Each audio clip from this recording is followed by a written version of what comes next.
Bienvenue à toi dans cette 14e vidéo. Je m'appelle Valérie et je t'aide à trier, ranger, vider les affaires qui prennent trop de place chez toi ou dans ta vie. Et je le fais sans tabou ni bullshit, mais avec du sens et de la sensibilité. Aujourd'hui, je vais te parler des 7 pièges à éviter lorsque tu veux mettre de l'ordre chez toi. Alors, ce sont vraiment juste des pièges à éviter.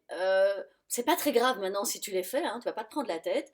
Par contre, ça vaut la peine de savoir que, ah ben non, ce sont vraiment pas des bons plans. Donc, moi, dans cette vidéo, j'ai surtout envie d'attirer ton attention sur ces points-là, et parce que vraiment, tu vas pas avancer efficacement si tu tombes dedans. Le premier, c'est tout simplement de vouloir uniquement ranger, sans passer par la case trier, jeter, nettoyer. Donc soyons clairs. Si tu veux ranger des affaires et que tu en as peu chez toi, ça va juste prendre quelques minutes et ça sera ok. Si tu te dis que tu dois ranger tes affaires mais que ça va te prendre une plombe, c'est que sans doute tu en as beaucoup trop. Et donc dans ce cas-là, il n'y a pas le choix. Tu vas devoir passer par la case trier, donc jeter certaines choses, profiter de nettoyer parce que tant qu'à faire que tu vides un placard, ben nettoie-le et range après les choses correctement. Donc, savoir qu'il y a plusieurs cases avant la case de ranger. Là, le deuxième piège, demander l'avis des autres. Alors, le problème, c'est que ici, on va parler de tes affaires à toi. Et donc, tes affaires, ben, c'est quand même ta responsabilité. Alors, il se peut que tu demandes un peu de l'aide à des amis ou à des proches, mais malheureusement, eux, ben, ce ne sont pas leurs affaires. Donc oui, ils vont pouvoir te donner leur avis, mais surtout, ils vont vouloir t'aider, te faire plaisir, et du coup, en fait, ça va être juste leur avis que tu auras. Mais donc non, tes affaires, c'est juste à toi à être responsable de tes affaires. Donc évite de demander l'avis des autres parce que si déjà tu as du mal à décider pour toi, si tu écoutes l'avis des autres, eh ben, tu vas décider en fonction de ce que eux disent ou alors tu vas juste ne plus t'en sortir.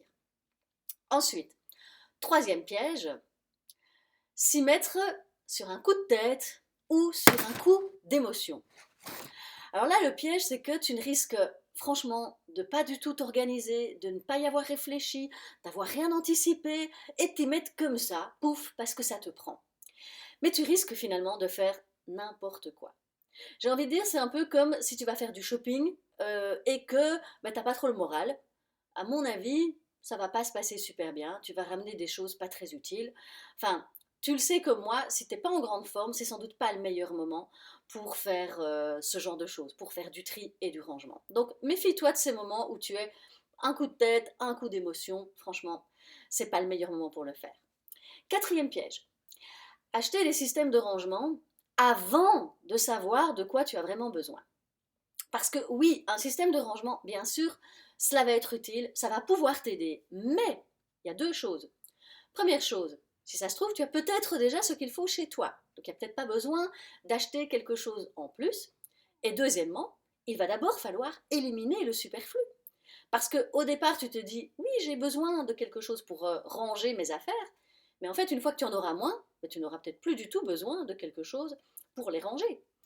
Donc, il ne faut surtout pas croire que acheter un système de rangement va tout résoudre. Donc non, attends et ça sera une des dernières choses que tu pourras faire. Acheter éventuellement des paniers, des boîtes, mais regarde d'abord si tu en as vraiment besoin et si tu n'as pas ce qu'il faut chez toi. Alors, le cinquième piège, ce serait, à ton avis, de déplacer le désordre ou de cacher des choses dans une boîte ou dans une armoire en te disant j'y reviendrai plus tard. Sauf que bah, tu vas l'oublier. Donc en fait, ça, c'est vraiment juste une méthode pour, enfin c'est un piège pour reporter à plus tard. Donc il n'y aura rien qui va changer, ça va juste, tu auras déplacé les choses dans le temps et dans l'espace. Donc méfie-toi si tu veux mettre dans ta cave ou dans ton grenier aussi des choses en attendant de décider quoi en faire. Alors oui, de temps en temps, il se peut, mais attention, je mets des gros guillemets, il se peut parfois que tu aies besoin d'un peu de temps pour prendre une décision. Et ça, c'est OK. Mais par contre, ne déplace pas les choses en te disant oui, oui, j'y reviendrai plus tard. Non, ça, tu vas les oublier après. Sixième piège. Alors ça, c'est s'y mettre sans avoir aucune méthode, sans séparer les choses. C'est-à-dire que tu ne vas pas séparer ce que tu veux jeter, ce que tu veux donner, ce que tu veux vendre. Ou alors autre chose, c'est que oui, tu vas faire comme ça du tri, mais après tu n'iras pas au bout.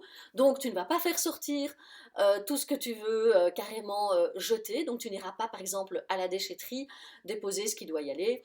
Tu ne vas pas aller déposer quelque part ce que tu veux donner, ou tu ne vas pas mettre en vente ce que finalement tu as décidé de vendre. Donc, c'est vrai que parfois tu risques de commencer quelque chose, mais de le faire sans méthode et sans aller jusqu'au bout. Le septième piège, c'est vouloir que ça aille vite et vouloir avoir un résultat parfait directement. Alors ça, franchement, sont un peu des fantasmes. Donc, le risque, c'est, alors, soit tu sous-évalues le travail que ça va demander, ou tu le surévalues. Mais en fait, on n'en sait rien. Tu ne peux pas savoir combien de temps ça va te prendre. La seule chose que tu peux faire, c'est de déjà commencer à agir, à te mettre en mouvement, sans pour autant te mettre une pression de dingue, mais en te mettant suffisamment un peu de pression, c'est-à-dire en te mettant suffisamment de motivation. Moi, j'aime quand même bien me rappeler que le désordre, il n'est pas arrivé en un jour chez moi, eh bien, il ne partira pas en un jour de chez moi. Ça, c'est juste impossible. Donc, ça prendra le temps que ça prendra. Et concernant le résultat, eh bien, le résultat, de toute façon, il sera intéressant, de toute façon, il te fera avancer. Maintenant, c'est toujours le problème de cette soi-disant perfection qu'on voudrait, qui en fait n'existe pas. Et donc, c'est comme si du jour au lendemain, tu voudrais te mettre à danser et être capable d'aller te présenter à un concours sans prendre le temps en fait de t'entraîner.